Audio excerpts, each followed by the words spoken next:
Good morning class. आज हम लोगों की कृतिका बुक से फर्स्ट चैप्टर माता का अंचल चैप्टर स्टार्ट हो रहा है, जिसके लेखक हैं शिवपूजन सहाय जी।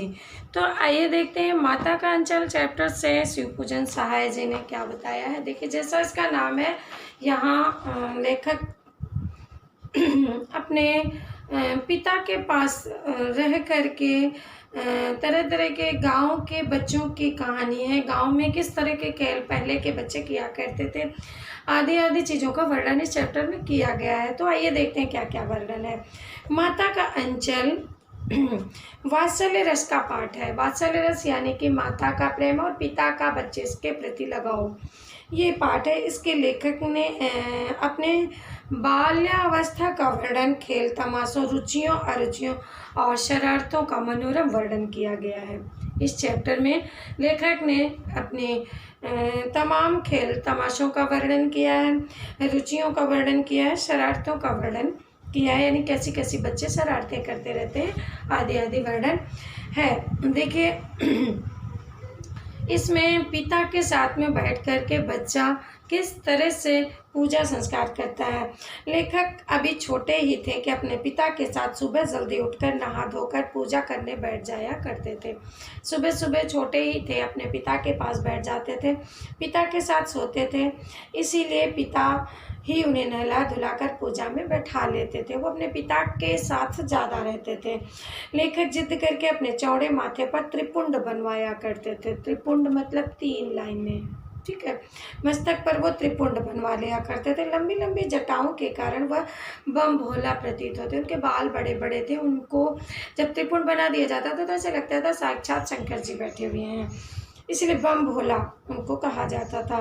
पिताजी उन्हें प्यार से भोलानाथ कहकर पुकारते थे, इसीलिए उनके पिताजी ने उनको भोलानाथ कहा।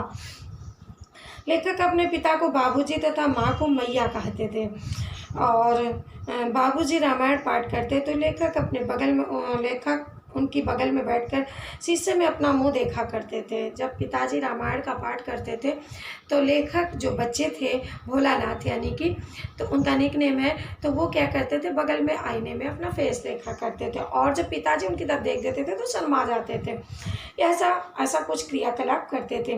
पिताजी पूजा पाठ करने के बाद रामनामा बही 1000 बार लिखा करते थे। पिताजी पूजन कैसे करते थे, वो राम के नाम का 1000 पर्चियाँ बनाते थे और फिर उसके बाद उन पर्चियों को चौकों लपेट करके आटे में लपेट करके बड़ी दूर गंगा जी के पास जाते थे और वहाँ पर चिड़ियों को खिलाते थे, मछलियों को खिलाते थे। ऐसा उनका अनुष्ठान होता था इस तरह का। पिताजी पूजा पाठ करने के बाद अपनी रामनामा बही 1000 बार लिखते थे। बाबूजी मछलियों को एक एक करके गोलियां खिलाते चले जाते थे। तब वो पिता के कंधों पर बैठकर मुस्कुराता रहता था। बाबूजी जब मछलियों को वो रामनामा बही की गोलियां बनाकर खिलाते थे तो वो उनके कंधे पर बैठे मुस्कुराते रहते थे। उनको बड़ा मज़ा आता था। पिता के साथ वो अनेकों प्रकार के खेल खेलते थे। देखिए कौन कौन से खेल खेलते हैं वो। लेखक के पिता लेखक के साथ कुश्ती लड़ते थे। बच्चे थे जब वो, तो उनसे कुश्ती लड़ने का नाटक करते थे। वे शिथिल होकर के लेखक को बढ़ावा देते थे, खुद ही हारने का नाटक करते थे कि लेखक को प्रसन्नता मिल जाए। लेखक पिता को हराकर उनकी छाती पर चढ़ जाया करता था तथा उनकी मूछें उखाड़ने लगता था। लेखक जीत जाता था, बड़ा खुश हो जाता था और वो उनकी छाती पर, अपने पिता की छाती पर बैठ जाता था और उनकी मूछें नोचने लगता था। तो इस तरह से बाल्यावस्था का वर्णन यहाँ पर हो रहा है लेखक की। और उनके पिता उनके हाथों को छुड़ाकर चूमने लगते थे। इस तरह से वात्सल्य हो रहा है। पिता उनसे खट्टा मीठा चुम्मा मांगते थे, तब वह क्रम से बायां और दायां गाल उनके सामने कर देते थे। पिताजी कहते थे दोनों गालों को एक तरफ का खट्टा और दूसरी तरफ का मीठा चुम्मा कहते थे। तो वो बच्चे से कहते थे खट्टा और मीठा, तो प्रायः वो एक तरफ का चुम्मा देते थे, फिर दूसरी तरफ का दे देते थे। इस प्रकार पिता और पुत्र के बीच में वात्सल्य। इसके बाद पिता अपनी मूछ दाढ़ी उसके कोमल गालों पर गड़ा देते थे। लेखक फिर से उनकी मूछें नोचने लगता था, तब पिता झूठ मूठ रोने लगते थे। अब कैसे भोजन करते हैं, यहाँ पर भोजन का वर्णन है इस पैराग्राफ में। कैसे लेखक हंसते हंसते भोजन करते हैं। लेखक हंसते हंसते अपने पिता के साथ भोजन किया करते थे। पिता अपने हाथों से उन्हें खिलाते थे। जब उनका पेट भर जाता था तो मैया किससे खिलाने की जिद करती। वह कहती है, जब खाएगा बेटा बड़े बड़े कौर तभी तो पाएगा दुनिया में ठौर। और वो छीन लेती हैं, कहती हैं कि आदमी क्या जाने बच्चों को खिलाना, मैं खिलाती हूँ। और वो चिड़िया, कौआ, तोता, मैना आदि पक्षियों के नाम ले लेकर के अपने बच्चे को बड़े प्रेम से खिलाती हैं। आप मर्दों बच्चों को खिलाना क्या जाने, बच्चों का पेट तो माँ के हाथों से भरता है। तब दही चावल सान करके तोता, मैना, कबूतर, हंस, मोर आदि का नाम लेकर के वो खिलाती चली जाती हैं। इसी के बाद वह रस्सी से बंधा लकड़ी का घोड़ा लेकर के गली में खेलने निकल पड़ते थे। कभी कभी मैया जबरदस्ती उनके सिर पर चुल्लू भर कड़वा तेल डाल देती थी। कभी कभी माँ जिद करती थी, उनके सिर पर एक चुल्लू तेल लेती थी, कड़वा सरसों का तेल, और उनके सिर पर मसाज कर देती थी। तो जब मसाज करती थी तो लेखक रोता और छटपटाता था, परंतु मैया उसके नाभि या माथे पर बिंदी लगाकर चोटी गूंद करके उसमें फूलदार लड्डू बनाकर रंगीन कुर्ता टोपी पहनाकर ही भेजती थी। लेखक रोते रोते सिसकते हुए माँ से छूट जाता था। जब माँ तेल मलती थी तो रोने लगता था, सिसकने लगता था, परेशान हो जाता था, लेकिन माँ उसकी चोटी करती थी, उसके काजल लगाती थी, हाथों में पैरों में टीके लगाती थी कि मेरी माँ को, मेरे बेटे को कहीं नज़र न लग जाए। हर माँ को बड़ा डर रहता है, इसलिए उन्होंने अपने बच्चे को जगह जगह काले टीके लगा दिया। और सब कुछ करने के बाद ही उसको छोड़ती है। वो कितना प्रयास करता है भागने का, लेकिन उसे भागने नहीं देती है। अब तरह तरह के खेल, क्या क्या खेल खेलते हैं लेखक, देखिए। रोते सिसकते हुए भी जब उसे अपने साथियों का झुंड खड़ा मिल जाता था तो वह उसके साथ खेल तमाशा करने लगता था। खेल नाटकों जैसे हुआ करता था। कभी कभी चबूतरे के कोने में नाटक कर बनाकर मिठाई की दुकान लगाते थे। लेखक सिसकते हुए आते थे, लेकिन जैसे ही दोस्तों को देखते थे रोना भूल जाते थे। और जब रोना भूल जाते थे, वहाँ दोस्तों ने क्या, अपने चबूतरे पर घर के बाहर चौकोर कोने पर क्या करते थे कि तंबू का तान करके मिठाई की दुकान लगाते। उस दुकान में कागज़ का चंदोवा ताना जाता था, ढेले, पत्ते, गीली मिट्टी की मिठाई बनती थी। इस तरह के अनेकों प्रकार के खेल खेलते। ठीकरों से मिठाइयाँ बनती थी। इन मिठाइयों से वे खरीदार हैं, वे दुकानदार होते थे। बाबूजी भी उसमें शामिल हो जाते थे। बाबूजी उनके हर खेल में शामिल रहते थे। बच्चों के साथ वो बच्चे बन जाते थे। थोड़ी देर बाद घरौंदा बनाया जाता था। तिनकों का छप्पर, दिया, सिलाई और पेटियों के किवाड़ बनाए जाते थे। घड़े के मुंह का चूल्हा, चक्की, दिए की कढ़ाई, पूजा की आचमनी से कलछी बनाई जाती। पानी, धूल और बालू को मिलाकर जेवनार किया जाता था। फिर पंगत बैठती थी, यानी लाइन से सब खाने बैठते थे। पंगत के अंत में पिताजी के जीमने आ बैठते थे। उन्हें देखकर सब हंसने लगते थे और घरौंदा बिगाड़ कर भाग जाते थे।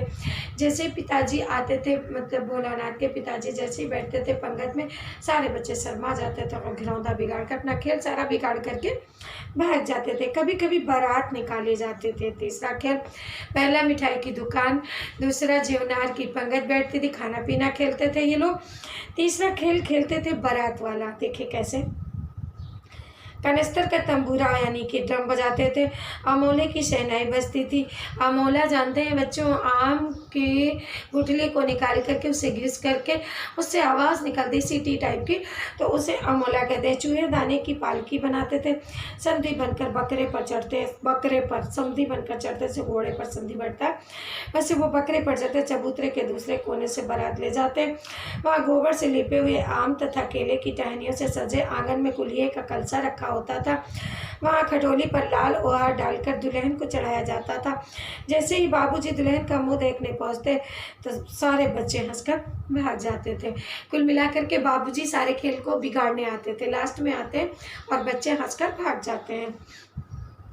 कभी कभी खेती करने का नाटक किया जाता था। घिरनी और मूंज की पतली रस्सी पर गराड़ी चढ़ाकर कुआं तैयार किया जाता था।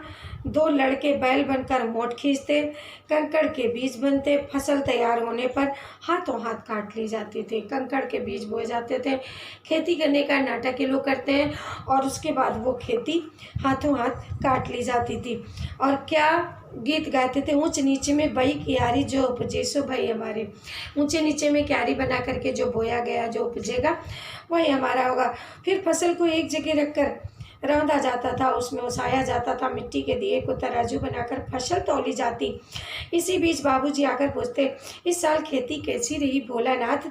ये सुनकर बच्चे हंसने लगते थे। कभी कभी बटोही भी इन खेलों को देखने के लिए खड़े पड़ोसी भी इन खेलों को देखने के लिए खड़े हो जाते थे। हुल्लड़बाजी और मस्ती ये लोग करते हैं, इस तरह से ये खेल खेलते हैं। सारे खेल हमने बताया। कौन कौन से खेल खेलते हैं बच्चे? चबूतरे पर मिठाई की दुकान लगती है, खाना पकाना खेलते हैं, बारात निकाली जाती है, खेती की जाती है। और इतने सारे नाटक करने के बाद अब इनकी हुल्लड़बाजी और मस्ती देखिए। कभी कभी वे ददरी के मेले में जाने वालों का देखकर गाना गाने लगते, चलो भैया ददरी सातों पिसान की मोटरी, यानी कि चलो ददरी के मेले सत्तू पिसान की गठरी बांध करके रास्ते में खाने के लिए। वो किसी दूल्हे के आगे आगे आने वाली पालकी को देखकर चिल्लाने लगते, रहरी में रहरी पुरान रहरी, डोला में कन्या हमार मेहरी। इस तरह के गीत गाए थे। बीच बीच में गीतों का भी वर्णन इस चैप्टर में किया गया है। जो पारंपरिक गीत हैं, यानी कि जिस डोली में अगर कोई बारात जा रही होती है तो उसमें जो दुल्हन बैठी होती है उसका मजाक ये लोग उड़ा लेते, दूल्हे का मजाक उड़ा देते थे। इस तरह की हुल्लड़बाजी बच्चे करते हैं। एक बार एक घोड़े के मुंह जैसे बूढ़े वर ने उन्हें दूर तक खदेड़ कर ढेला से मारा था। जब कभी आम की फसल के समय आंधी आने में आम झड़ जाते थे तो बच्चे बाग की ओर दौड़ पड़ते थे। वे चुन चुन कर गोपी आम चबाते थे। और आम के सीजन में बच्चे बागों की ओर जाते थे, आंधी वगैरह आ जाती थी तो उस समय चिढ़ाने की सजा, उन्होंने किसी को चिढ़ाया तो उसकी क्या सजा मिली। देखिए किसको चिढ़ाया। एक दिन आंधी के बाद जोर की बारिश हुई, बिजली चमकने लगी, हवा सनसनाने लगी, पेड़ झूमते हुए जमीन को चूमने लगे तो वे चिल्लाए, एक पैसा की लाई बाजार में छितराई, बरखा उगरे बिलाई। यानी कि चिल्लाते हैं, ये गीत गाते हैं। परंतु वर्षा मूसलाधार बढ़ती गई, सब बच्चे पेड़ों की जड़ में सट गए। वर्षा बंद होने पर वहाँ बहुत से बिच्छू नजर आए, वे सब भाग चले। उन बच्चों में बैजू बड़ा ढीठ था। संयोग से बीच में उन्हें मूसल तिवारी नाम का बूढ़ा व्यक्ति मिल गया। बैजू ने उसे चिढ़ाया। बैजू नाम का बच्चा उनकी मंडली में था। वो बड़ा ढीठ टाइप का था, बड़ा जिद्दी टाइप का था। उसने देखा सभी लोग तो भाग आए लेकिन बैजू वहीं खड़ा रहा। उसने मूसल तिवारी एक व्यक्ति को चिढ़ाने का प्रयास किया। क्या चिढ़ाता है वो? बिढ़वा बेईमान मांगे करेले का चोखा। वो बुढ़ा था तो उसको इस तरह से कमेंट करके गीत गाते, बुढ़वा बेईमान। और बच्चों ने भी यही दोहराना शुरू कर दिया। जब उसने बोला तो दूसरे बच्चे उसकी मीनिंग नहीं समझते थे, मगर वो भी दोहराने लगे। मूसल तिवारी उनके पीछे पड़ गए। सारे बच्चे भाग गए। मूसल तिवारी पाठशाला पहुंच गए। पहुंचने के बाद उन्होंने लेखक तथा बैजू को पकड़ मंगाया। बैजू तो भाग गया, लेखक पकड़ा गया। गुरुजी ने उसकी खूब खबर ली। लेखक के बाबूजी को पता चला तो वो विद्यालय पहुंचे। वे उसे गोद में उठाकर पुचकारने फुसलाने लगे, परंतु लेखक ने रोते रोते उनका कंधा आंसुओं से तर कर दिया। बाबूजी गुरुजी की चिरौरी करके लेखक को घर ले आए। रास्ते में फिर से उन्हें अपने साथियों का झुंड मिला और वे नाच गा रहे थे। तो फिर अपने दोस्तों के साथ वो सुशकना छोड़ करके खेलने लगते। बच्चों देखिए यहाँ पर लेखक दो जगह रोते। एक तो जब उनकी माँ उनके सिर में तेल लगाती है तब, और एक जब उन्हें मूसल तिवारी चिढ़ाने पर सजा मिलती है तब। ठीक है, तो जब उनके मित्र मिल जाते हैं तब वो नाचने गाने लगते हैं। और क्या गाते हैं? माई पकाए गरर गरर पुआ, हम खाए पुआ ना खेलब जुआ। मेरी माँ पुए बनाएगी और मैं खाऊंगा, और अब मैं इस तरह का खेल नहीं खेलूंगा। सांप का भय। एक सांप उन्हें मिल जाता है। कैसे? रोना धोना भूलकर साथियों के साथ जाकर मेरे वही तान वही शोरा लापने लगे। सारे लड़के मकई के खेत में दौड़ पड़े। मक्के का खेत था, वहाँ चिड़ियों का झुंड नजर आया। वे उन्हें पकड़ने लगे परंतु चिड़िया हाथ नहीं आती थी। अचानक उन्होंने एक टीले पर जाकर के चूहों के बिल में पानी उलझना शुरू कर दिया। एक चूहे का बिल था ऊंचाई स्थान पर, वहाँ पर बच्चों ने पानी उलझना शुरू कर दिया। और जब पानी उलझने लगते हैं तो होता क्या है कि वहाँ एक सांप निकल आता है चूहे के बिल से। सारे बच्चे रोते चिल्लाते बेतहाशा भागे। कोई औंधा गिरा, कोई चित्त गिरा, किसी का सिर फूटा, किसी का दांत टूटा। बहुत तेज भय उनके मन में आता। सारी देह लहूलुहान हो गई, पैरों के तलवे कांटों से छन्नी हो गए। उसी में भोलानाथ भी थे। वो भी लौट कर दौड़ते हुए उल्टा सीधा बेतहाशा अपनी माँ के पास आते हैं। घर में माँ की गोद में शरण लेते हैं। क्या कहते हैं, बदहवास से होकर दौड़े हुए आए, घर में घुस गए। बाबूजी बरामदे में हुक्का गुड़गुड़ा रहे थे। उन्होंने पुकारा, किंतु लेखक सीधे मैया की गोद में जा छुपा। बच्चे को कांपता हुआ देखकर माँ रोने लगी, उनके अंग दबाने लगी, चूमने लगी। वह बहू से डरने का कारण पूछने लगी। उन्होंने झटपट हल्दी पीसकर घावों पर लगाई। घर में कोहराम मच गया। लेखक धीमे स्वर में शाम शाह शाह ही कह पाता था। इतना डर गया था कि वो सांप नहीं कह पा रहा था। पूछने पर सारा शरीर उनका थर थर काँप रहा था। आंखें चाह कर भी नहीं खुल रही थी, इतना वो डर गए थे। मैया उसे बड़े लाड से गले लगाए हुई थी। बाबूजी ने दौड़कर अपनी गोद में लेना चाहा, किंतु लेखक ने माँ का अंचल नहीं छोड़ा। क्यों इस चैप्टर का नाम माँ का अंचल रखा गया? इसीलिए क्योंकि बच्चा पिता से बहुत करीब होते हुए भी मुसीबत में माँ के पास ही आता है। माँ की शरण में ही उसे संतुष्टि मिलती है। सुख में कोई भी उसके पास रहे, लेकिन दुख के समय वो माँ की शरण ही लेता है। इसलिए कहा गया माँ का अंचल, यानी माँ की गोद में ही बच्चे को जो साहस, धैर्य और सांत्वना मिलती है, वो चीज़ कहीं नहीं मिलती है। कहते हैं कि माँ की गोद में वो जन्नत है जो संसार में कहीं भी नहीं मिल सकती है। तो इसी कारण से इस चैप्टर का नाम शिव पूजन साय जी ने माता का अंचल रखा है। और जिस प्रकार लेखक ने माता का अंचल अंत में अंचल में आकर के शरण लिया मुसीबत के समय, आप समझ सकते हैं कि पूरी कहानी पिता के साथ है, लेकिन अंत में माँ के पास आता है, तब उसे सांत्वना मिलती है, शांति मिलती है। धन्यवाद बच्चों।